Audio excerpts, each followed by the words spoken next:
Part 1 video. This video will cover the introduction, the stage, the players, and the European tour. The second video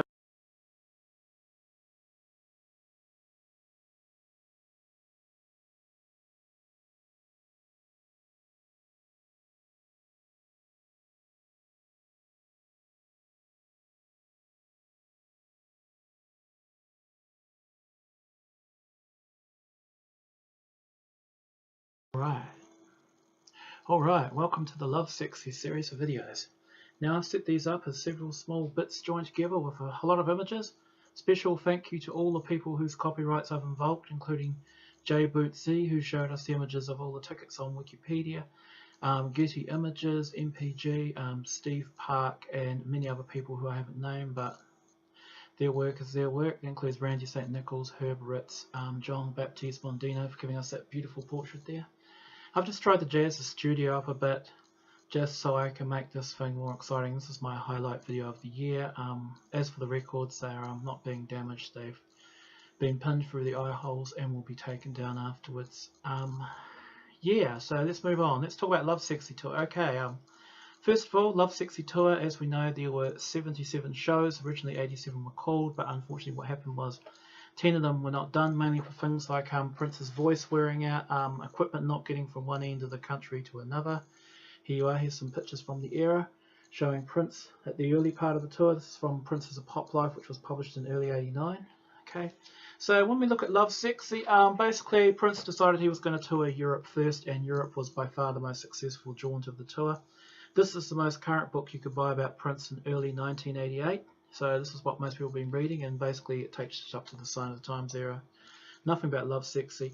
So moving along, okay, so the first shows, Prince planned a huge stage for one thing, okay, and the stage was massive. As you've seen in the pictures I've just showed you, there were 3 major parts, and it was all designed like sort of roadway around, which run with the theme of the show, where the first part of the show was all the sexualness and all the nastiness and Prince singing all his dirty hits. Ironically, nothing off the album Lovesexy appeared on this first part of the show. It was all mainly stuff from the Prince era through to Sign of the Times, and a lot of very sexually charged songs. The second half, of course, would have Prince dying. He'd end up in the middle, coming up out of a bed, playing a piano. And he died on a bed, then he was raised up on a piano, and he started playing Anastasia. And through the second half, basically, Prince would play at least 6 songs off the album Lovesexy, all about his spiritual rebirth and niceness. And yeah, and basically the stage set was massive. It was bigger than any set Prince had ever done, basically, since way back in the Purple Rain era. I mean, some people might have thought that, you know, playing Europe might have been an overkill, but from not now. Just quickly, I'm just going to go through the band members. Basically, everybody who was on Sign of the Times was there with the exception of Greg and Wally. Greg and Wally had left at the end of 1987. Jerome was long gone. So what you had was Prince, the man, was basically doing singing and dancing. He was running around the stage, but a lot of time he was playing his guitar. As you can see, the particular calendar image there showing him playing his I believe his guitar at the time was blue color, and he also was playing a white one. And basically he was in charge of the whole show, but Prince would be all over the place. He'd be playing guitar, he might be dancing, he'd be playing some piano. He also jumped behind the skins a bit. Probably next most important person on stage doing the parade tour, which is not surprisingly, was Cat Glover. And Cat Glover was basically the choreographer of the whole shebang, and Cat pretty much did all the dancing, the choreography, and she even played a bit of the keys. Okay, but pretty much through the whole show, Prince is basically running around with Cat pretty much. You know, as you can see, there's Cat centre stage with Prince. Prince was rocking those polka dots at the time. This is Per Nilsson's documentary, all credit due to him for these images. Okay, and then also on stage, next most important person on stage was Sheila. Sheila was playing percussion, and again, like Cat, she was dancing around with Prince. Sometimes Sheila would jump off and start singing during the Trans-Mississippi rap while Prince jumped behind the drums. Okay, on your lead guitar, you've got this man here, Miko Weaver, basically, and he was playing lead guitar. He was held over from the Sign of the Times era, and he would survive right through to the basically, what's the period we come to next? The Nude era. And then we had Levi Caesar Jr. on bass. Okay, we had, this is Lanta Bliss and Eric Leeds. They were playing the horns. We had Matt Fink on keyboards. Matt Fink was the longest surviving band member, having been there right since the start. And we also had I've mentioned Bonnie, I've mentioned Kat, yep, okay, guitars, drums, keys. I think that's everybody I've mentioned. I mean, please let me know if I missed anybody out. We've got Prince, Sheila, Bonnie, Kat, Matt, who else? Yep, Eric in Atlanta, and yeah, so that's the whole band at this stage. There were other people on stage, a lot of guitar technicians and a lot of backup singers, like a soul choir was brought on, Mavis Staples guessed a lot, and that's the personnel. Alright. Okay, just here we are. Just a bit of an update, just reviewing some of the video footage. It seems that I mentioned the main guitars he played on stage were the white guitars. Yeah, he did play the one that was the Yamaha, the jagged one. But the main guitar apparently he was playing was actually this. This is the Blue Angel, which is also just another name for a blue cloud guitar. Basically, you probably all recognise it from all the other tours. Prince started flirting with these guitars during the Purple Rain era. Remember in Purple Rain when Prince went, oh, when Apollonia went, do you see something you like? And Prince was like, nah, let's go. And then what happened was, this is the colour he had it during the Purple Rain and the Parade era. Then in Sign of the Times, as you know, it became peach coloured, pretty much. And then of course, as we head into Lovesexy and the Nude tour, we've got the famous blue one. And of course, by the blue one, he was using the jagged guitar, although in Lovesexy it seems the jagged guitar, I think it's a Yamaha, was being used by Miko as well. And then finally, the Cloud's final incarnation, of course, becomes the yellow sunburst colour that you have during the time of Cream and Diamonds and Pearls. And basically, yeah, so that's just an update of the guitars. And also the last concert of the European tour was not in Italy, it was actually at Dortmund, which became the Lovesexy show. The reason I said Italy was because originally he had done some shows in Italy at the start of September. He was going to do another one on the 13th of September, but the show was cancelled, probably because it was just a bit too close to Prince opening in Minneapolis on the 14th of September. Alright.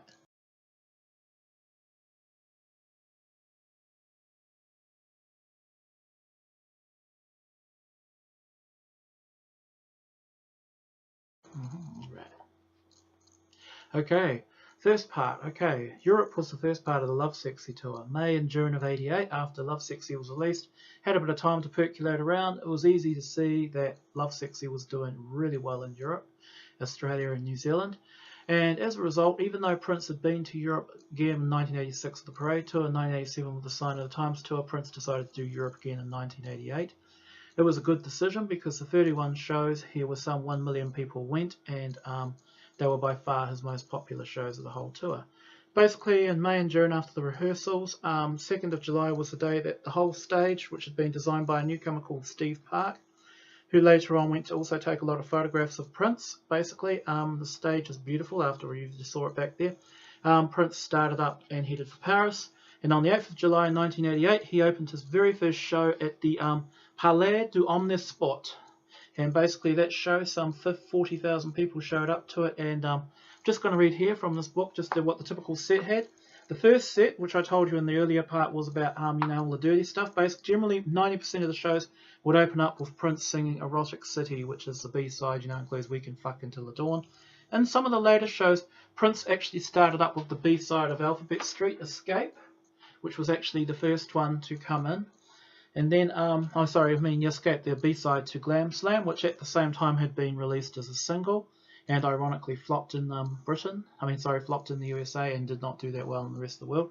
Then after that, he moved into Housequake, Slow Love, Adore. Okay, oh God, I want to go to this show. Delirious, Jack You Off, Sister. He played Adore again. Okay, yeah, I really want to go to this show. This is from '93, and Pearl Nilsson's work here. I mean, I take his word for it. You've Got the Look, I Want to Be Your Lover. So you're getting an idea that the songs he was playing in this first part of the show, they were pretty disgusting. They were like his best, creamiest classics. You know, basically that segued into the new song called Blues and Sea, If I Had a Harem, which is a really great blues song. It's like, if I got hold you in the morning, I'll do you in the evening. Which again is another very filthy song. This is when he's basically dancing the horizontal lambada with Cat. And then after that, he would do You and You Were Mine, Little Red Corvette, Pop Life, Controversy, Dirty Mind, Super Funkadalifragilistic, Controversy again, Bob George, and then at the end of Bob George, this lustful Prince who's running around in black clothes or green clothes, you know, humping everything on the whole stage, is shot and he dies. Then the first act ends, and then the second act, which is generally a bit shorter, he comes out singing Anastasia, which, as you will know, on Lovesexy is easily the most born-again song of the lot. Then he segues into I Know, Lovesexy, Glam Slam. So a lot of the Lovesexy songs are coming through here. The Cross, which is again one of the more faithful songs off Sign of the Times. I Wish You Heaven. Oh God, I love to hear that. A new one called God Is Alive, which is really sort of like the end part of Anesthesia. And that's when he brings out Mavis Staples, and usually the Staples singers, and sometimes even the gospel choirs come out and sing with him. I Know. Oh no, sorry. Kiss. And so it gets a bit sexy again. Dance On, The Mania is an instrumental. Let's Work, Let's Go Crazy, and When Doves Cry. Purple Rain, 1999. And as of course, Alphabet Street ends up being the encore, as that was the big #1 hit everywhere.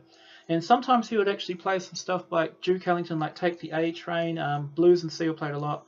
It Don't Mean a Thing if it ain't got that swing. And sometimes there'd be medleys of Jack You Off into the rest. In all, basically, and also there was Madhouse backing music. In all, we're looking basically at a show where Prince was pretty much giving you 35 songs for your ticket price. And the shows were very well received in Europe. Basically, Prince went back and forth a bit, but he played several shows in Paris. And then I can tell you some of the prices here I got off the Prince Vault, which is an excellent site for finding out data. Okay, in France, the ticket cost 165 francs. In Italy, it was anywhere between 33,000 and 50,000 lira. Then in Belgium, 1,350 Belgian francs. In the UK, every show was the same price, including the ones in Birmingham, £16.50. In Sweden, 180 krona. Norway, 200 krones. So you can see it's going over the place. In the Netherlands, 42.5 guilders, 47.5 or 50 guilders. Okay, Denmark, we don't know, but my guess is probably around the 150, 200 krona level. Germany, 45 or 50 Deutschmarks. Of course, Germany, West Germany only, is 1988, not East Germany. He was not going to Leipzig or Dresden.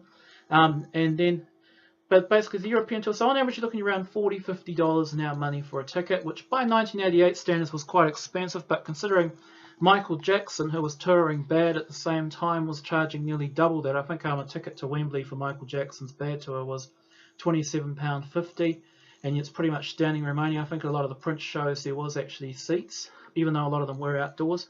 Now another thing about the summer of 1988 in Europe, there's a really good video series by a guy called Scott Richards who talks about historic weather and does time lapses, and he did one about the summer of 1988. Not so much for the rest of Europe, but in Britain, summer of 1988 was by far one of the worst summers in history. It was very cold, it was very wet. When I say very cold, I don't mean like it was snowing or anything. I mean it was like 15 or 16 degrees when it could have been 25, and it was cloudy. Like this picture here, which is from the Copenhagen show in late August, apparently it was raining like crazy. Prince said to the photographers, "Could you please hurry up and take all your photographs? We're trying to have a party up on stage here." And so it was really fun, the European part, and apparently a show in Rotterdam got so rained out, Prince kept performing anyway, even though the gear was all fizzing. And apparently, like I said, everyone loved it in the whole sort of European area. Apparently in Holland, the audiences were the loudest. Apparently at the same show in Rotterdam, Prince screamed out, "Look, you're not supposed to be singing the words louder than I," and he was shocked that everybody in the audience seemed to know the words to songs even like Anastasia and Glam Slam rather than all the big hits like Purple Rain. And the other thing about Europe too was Prince went along and played a whole bunch of after-show gigs. And these after-show gigs are important because we got this thing called Small Club. And Small Club was at a place called Het Paard van Troje, which is Dutch for, excuse my pronunciation, for the Trojan horse, and that's the famous Small Club gig, which includes the unforgettable version of Still Would Stand All Time, which features the line, "Who's the fool singing wood as well?" You know, and then also includes the version of I'll Take You There, Blues and See If I Had a Harem, and Just My Imagination, and it's just spellbinding stuff. This really was one of Prince's most fun tours, and the Europe basic tour ended on basically, I think it was about the 13th of September 1988. Yep. And pretty much that was a show, an outdoor show in Italy, and like I said, it went really, really well, and Prince was on a high. Now, that's the European tour.